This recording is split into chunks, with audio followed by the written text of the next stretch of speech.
While driving, the truck driver suddenly gestured with his hand for the car behind to go ahead. However, just as the car sped up to overtake, unexpectedly, a vehicle came from the opposite direction. Although the car luckily avoided a collision, the truck driver's action was nothing short of murderous. David, still shaken, couldn't understand why the other driver would be so malicious. Was it just because he had overtaken the truck driver a short while ago?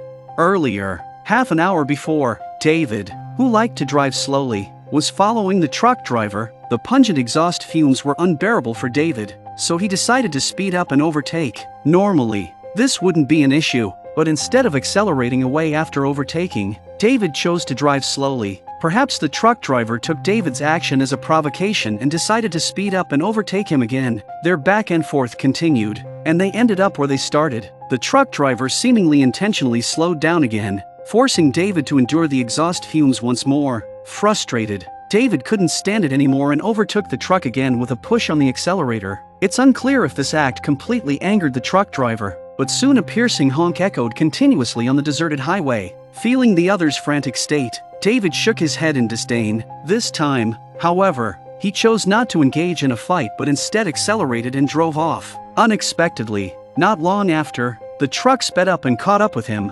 David, preferring to avoid further issues, gestured for the truck to pass, but after overtaking, the truck unexpectedly slowed down and blocked David's way, infuriating him. After driving some distance in this way, unable to bear it any longer, David decided to overtake again. However, no matter how David tried to adjust his direction, the truck in front wouldn't give way. Just as David was cursing and wondering if the driver was insane, the truck driver suddenly gestured for David to pass, leading to the opening scene. David narrowly avoided a collision with an oncoming vehicle and was understandably in shock. Watching the truck driver continue to drive slowly in front, it seemed clear he wouldn't stop until David was dead. Realizing it was pointless to get angry with a lunatic, David looked for an opportunity to overtake and speed away. So, he followed, slowly, amidst the exhaust fumes for a while. Just as David was getting extremely frustrated, a small side road suddenly appeared ahead. Seizing the opportunity and before the truck driver could react,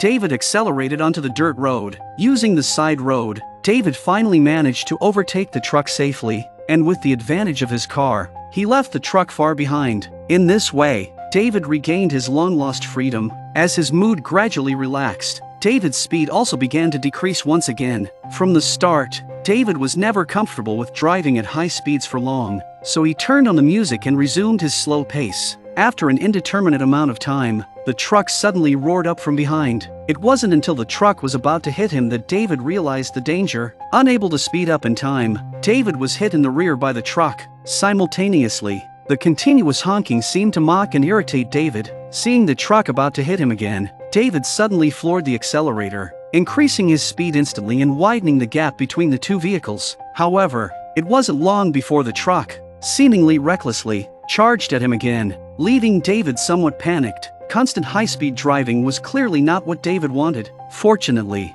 a rest stop appeared not far ahead, and without a second thought, David rushed into the parking lot, finally stopping safely. After calming his nerves, David walked into the small diner across the street. He couldn't understand why the other driver was so persistent. Could it be that the driver was actually insane?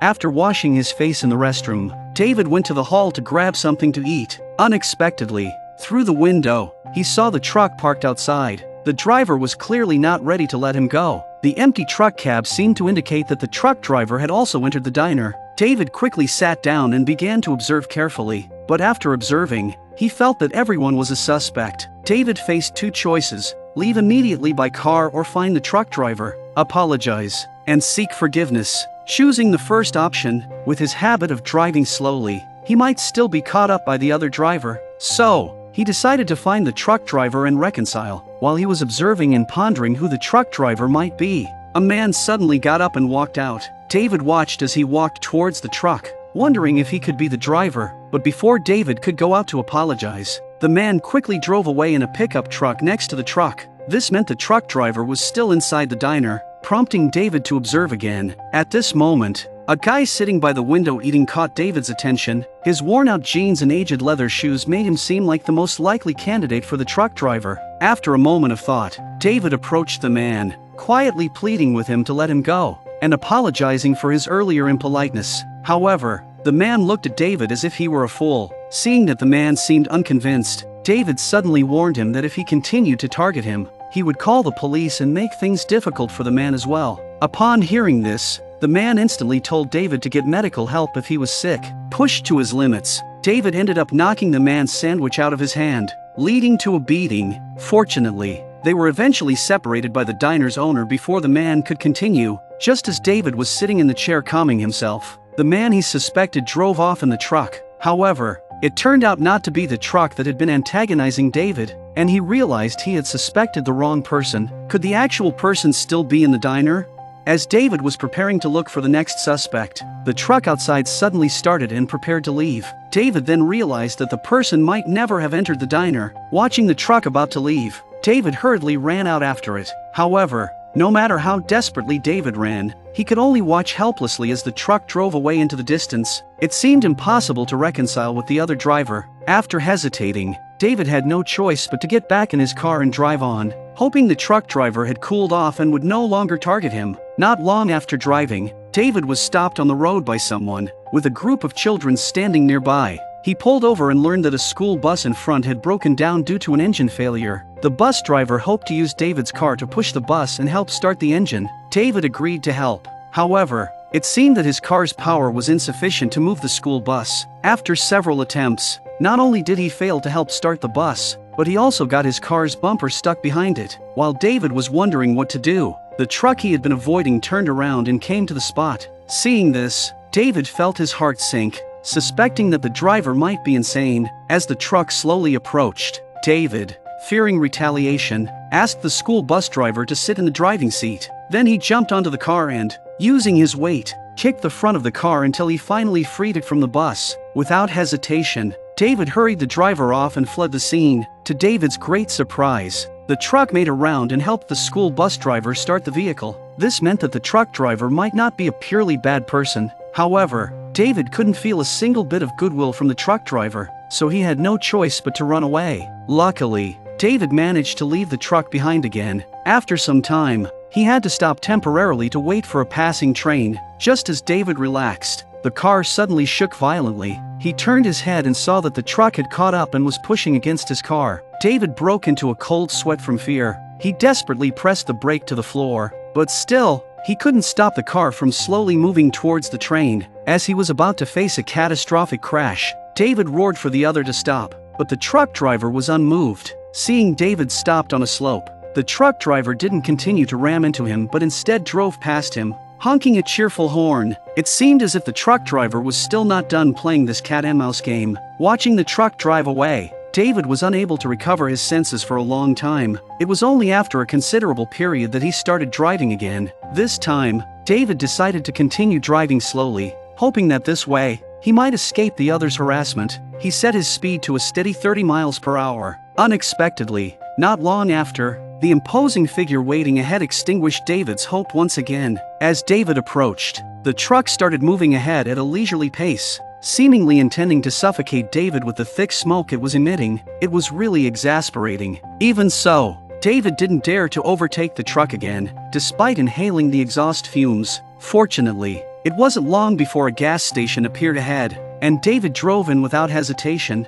While the petrol station owner was filling up his car, David quietly approached the phone booth and prepared to call the police. David didn't believe that no one could handle this lunatic. Perhaps realizing his intentions, the truck suddenly turned around and sped towards David, aiming to crash into him. Although David narrowly escaped disaster, the truck driver seemed unwilling to give up. He kept circling, aggressively aiming at David without any restraint, clearly intent on killing him. Realizing the danger, David had to quickly drive away, leaving the gas station owner in a state of shock and dismay. After David had put some distance between himself and the truck, he didn't choose to continue on the road. Instead, he found a suitable place to drive off the highway. He hid behind a small hill, hoping the truck driver wouldn't find him and would give up the pursuit. Luckily, this time fate was on his side. The big truck drove past swiftly, completely missing David's hiding spot. To be safe, David decided to wait an hour before setting off again. Thus, he gradually fell asleep to the desolate breeze.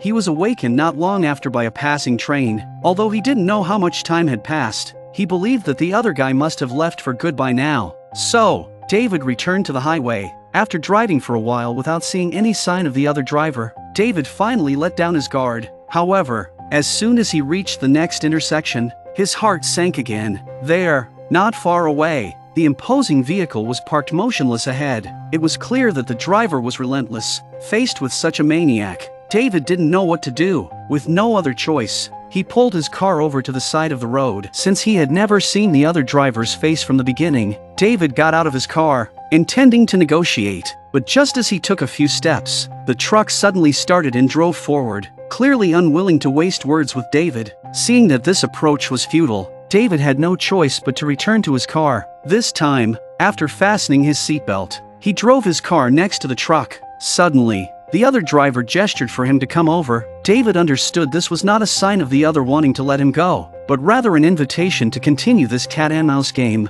So, David decided to comply with the other's request, stepping hard on the gas pedal and charging forward. This time, he was determined to make sure the other could never catch up with him, especially given the small car's inherent advantage. As the chase unfolded, David maintained a significant lead. However, it was unclear if the truck had been modified, as it relentlessly pursued him without falling too far behind. Both parties were testing their will on this endless highway, to see who could endure to the end. Then, at a turning point not long after, David suddenly saw a police car by the roadside. He felt like he had grabbed a lifeline and drove straight towards it. But before he could even speak to the police, the approaching steel behemoth behind him dismissed his idea. David believed that if he stayed for even a moment longer, the other would undoubtedly crash into him and his car without hesitation. Thus, they continued to race along the highway without any further stops. After all, the small car was faster than the truck. David once again left the truck far behind, believing that as long as he kept going,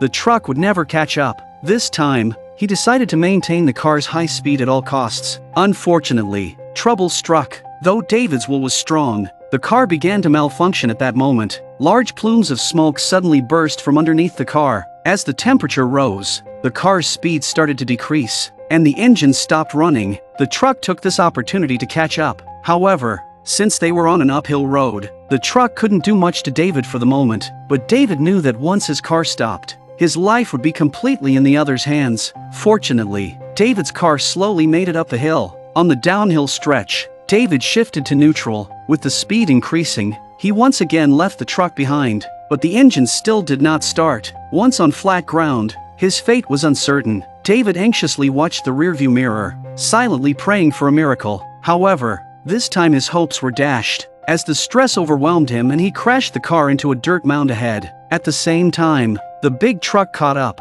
While David was frantically trying to start his car, the truck did not hesitate and crashed into him. At a critical moment, David once again narrowly escaped disaster, and he managed to leave the truck behind by climbing a slope. However, this time he deviated from his route and ended up on an unknown highway. To make matters worse, not far ahead, there was a dead end. Just as David was turning around to find another road, the big truck suddenly caught up. Now, there was no space left for either to avoid the other. David, determined, decided to have a real showdown with the other driver. He used his briefcase to prop the accelerator and drove his car crazily towards the truck. As his car burst into flames, the thick smoke instantly enveloped the truck. Perhaps it was the flames and smoke that obstructed the truck driver's view, leading the truck to drive off the cliff. By the time the truck driver realized, it was too late. With both vehicles reduced to scrap metal, the story comes to an end. This was the first film made by the great director Steven Spielberg at the age of 23, shot in just 10 days. Although the plot has many logical flaws, the editing technique, the gripping atmosphere, and the thrilling music all undoubtedly demonstrate the young Steven Spielberg's directorial talent. It was this film that earned him the opportunity to shoot the classic movie Jaws. This film can be considered a textbook example of a thriller. If one were to overinterpret it, I would simply say a few words. Doesn't the highway in the film resemble a person's life? It has no end yet is full of unknowns and hardships. The big truck represents the difficulties one encounters in life, which cannot be avoided and must be faced. Only by truly overcoming it can one continue forward. Well, enough said. Thank you all for watching, and see you in the next episode.